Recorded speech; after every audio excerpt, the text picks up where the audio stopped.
Bismillahirrahmanirrahim.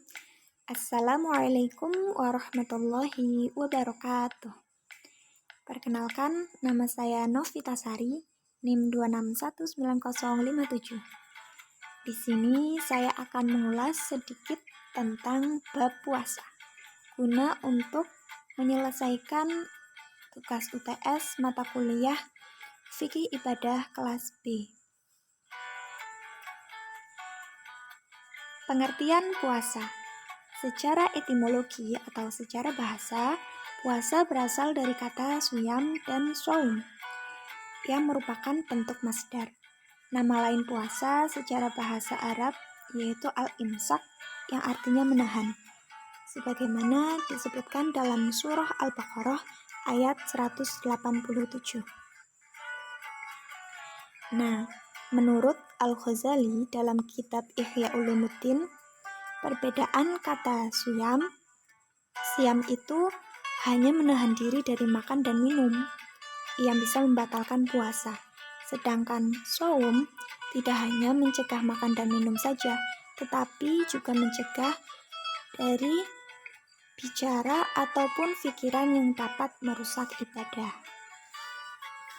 Dalam Al-Quran, kata siam disebutkan sebanyak 9 kali. Sedangkan kata shaum disebutkan sebanyak 1 kali.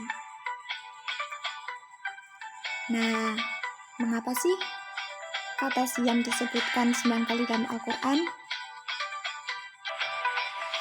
Jawaban yang paling mudah untuk pertanyaan ini adalah karena bulan Ramadan merupakan bulan ke-9 dalam kalender Qamariyah atau kalender Hijriyah. Jadi, jumlah penyebutan kata siyam mengarah pada bulan yang diwajibkan ibadah siyam tersebut. Apakah ini suatu kebetulan? Tentunya ini sudah direncanakan oleh Tuhan yang pastinya Maha Pandai, bukan? Selanjutnya, secara terminologis, bisa dikatakan puasa adalah menahan dari segala sesuatu yang membatalkan puasa mulai dari terbit fajar sampai terbenamnya matahari, disertai niat dan keikhlasan karena Allah SWT dengan ketentuan-ketentuan yang telah ditetapkan. Nah, ini dia dalil puasa Ramadan. Terkait dalil kewajiban berpuasa, Allah sudah menegaskan dalam firman-Nya yaitu Quran Surah Al-Baqarah ayat 183. Nah, ayat tersebut artinya, hai orang-orang yang beriman, diwajibkan atas kamu berpuasa sebagaimana diwajibkan atas orang-orang sebelum kamu agar kamu bertakwa. Rasulullah SAW juga bersabda, Islam dibangun di atas 5 perkara. Yang pertama, bersaksi bahwa tidak ada yang berhak disembah melainkan Allah, dan juga bersaksi bahwa Nabi Muhammad adalah hamba dan utusan Allah. Yang kedua, menunaikan sholat. Yang ketiga, menunaikan zakat. Yang keempat, menunaikan haji ke Baitullah. Dan yang kelima, berpuasa Ramadan. Hadis riwayat Al-Bukhari dan Muslim. Ini tuh berarti rukun Islam ya teman-teman. Selanjutnya, dalam kitab Syarah Safinatun Najah disebutkan tentang syarat sah puasa, syarat wajib puasa, dan juga rukun puasa. Yang pertama, syarat sah puasa. Harus Islam, berakal, suci dari haid, dan mengetahui awal waktu bulan puasa. Yang kedua ada syarat wajib puasa. Ada Islam, mukallaf atau taklif, mampu, sehat, dan mukim.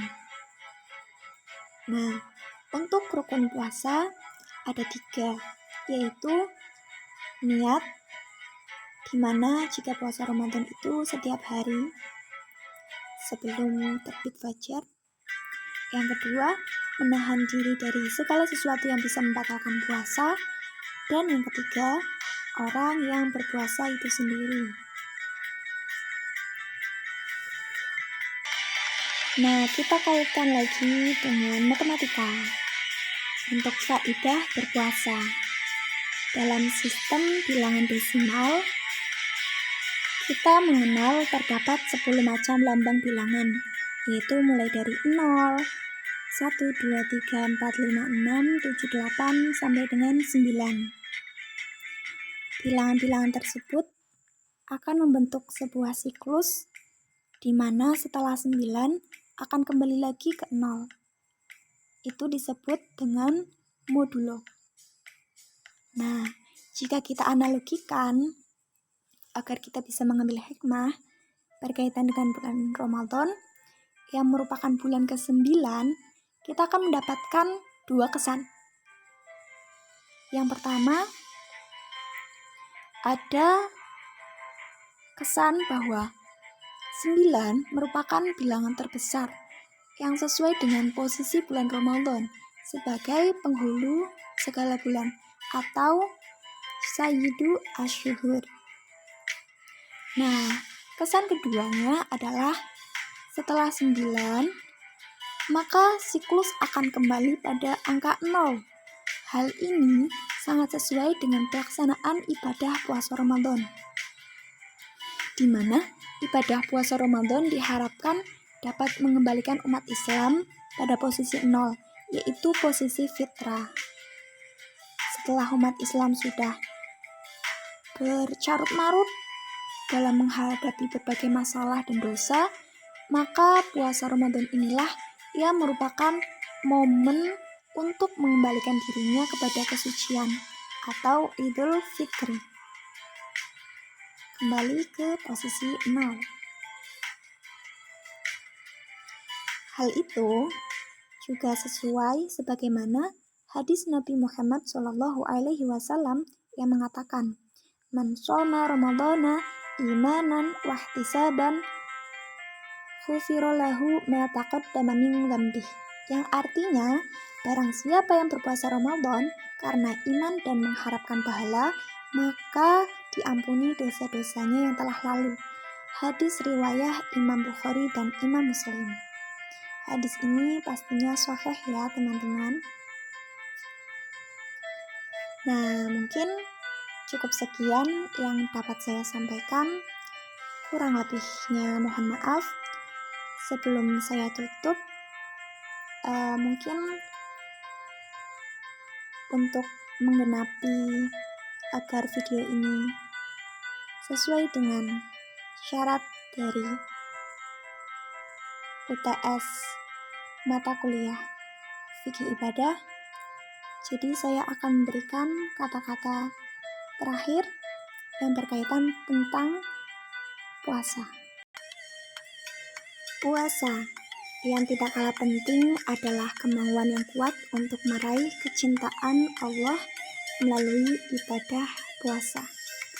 Hal ini dapat muncul dengan senantiasa mengingat bahwa kebahagiaan orang yang berpuasa sesuai sabda Nabi SAW dalam hadis riwayat Muslim, yang artinya orang yang berpuasa akan meraih 2 kegembiraan.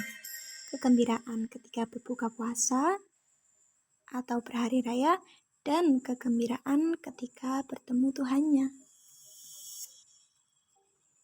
Jadi 2 kegembiraan itu meliputi di dunia dan di akhirat. Yang pertama itu saat berbuka puasa kita merasa gembira karena telah terbebas dari tanggungan perintah Allah atau sebab mendapatkan pertolongan dapat menyempurnakan puasa. Yang kedua, kegembiraan saat bertemu Tuhan, sebab mendapatkan balasan amal puasa, mendapatkan pujian atau keberuntungan dapat berjumpa dengan Allah. Mungkin cukup sekian dari saya. Sekali lagi saya mohon maaf. Wabillahi taufiq wal hidayah. Wassalamualaikum warahmatullahi wabarakatuh. Bye-bye.